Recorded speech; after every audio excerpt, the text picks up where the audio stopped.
Today, I'd like to continue to take a look at the book of joy and reflect on how we find meaning in our spiritual life.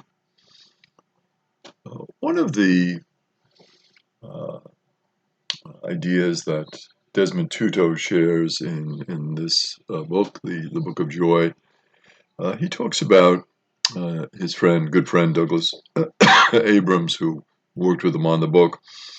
And Douglas was upset when he found out that his father had fell down a flight of stairs. He was very concerned about his dad, and his dad had fallen, and went to see his dad and talked to his dad about it. And his dad had a rather different take on his misadventure there and his fall. And he said to his son, this is just a part of my curriculum. So Douglas was reflecting on that, saying, "Wow, what a way to think of this unfortunate thing that happened to him." Certainly didn't want to fall down the stairs. He tried to avoid it, obviously, but when it happened, he said, "Well, it's something that I have to deal with in my life. I can't obsess with it. I can't be overly concerned and ponder about why it happened. I have to accept it. It happened. It's part of my curriculum. It's what I have to deal with in my life." The Tibetan teaching on spirituality kind of builds on that a little bit in terms of accepting what happens. And it talks about the true measure of spirituality. We talk about spirituality in terms of prayer, fasting, different spiritual practices, retreats, pilgrimages. But the true measure, what is the true measure of spirituality and spiritual development?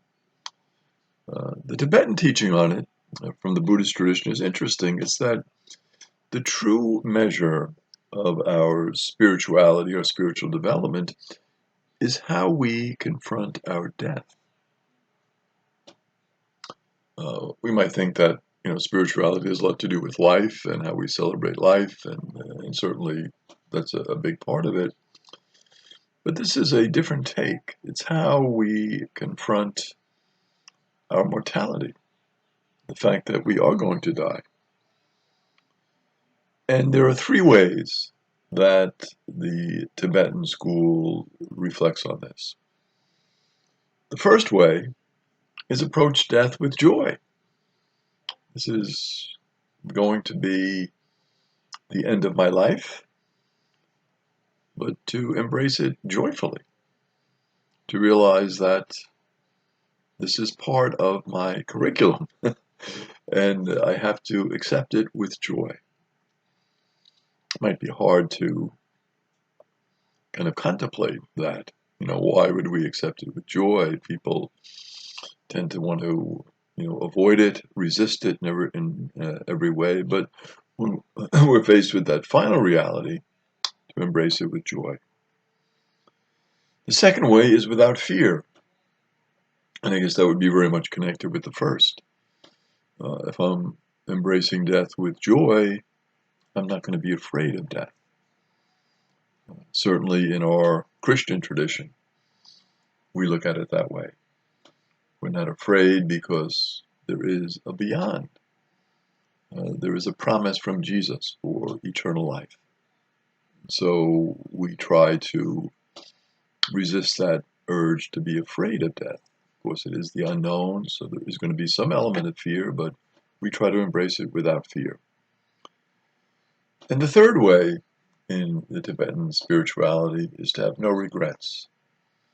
I lived my life as well as I could. I tried my best. I was a spiritual person. I was a loving person, a caring person, and to have no regrets about life. So to embrace it with joy, without fear, and with no regrets. And of course, this is all based on one's spirituality. Certainly many people from a purely human perspective would not maybe embrace death in this way. But the spiritual person takes a different perspective and looks at it as, this is part of my curriculum, it's part of my life. I'm going to make the most out of it. I'm going to celebrate it. I'm going to bring the love, the understanding, the peacefulness of my spirituality to this experience of the end.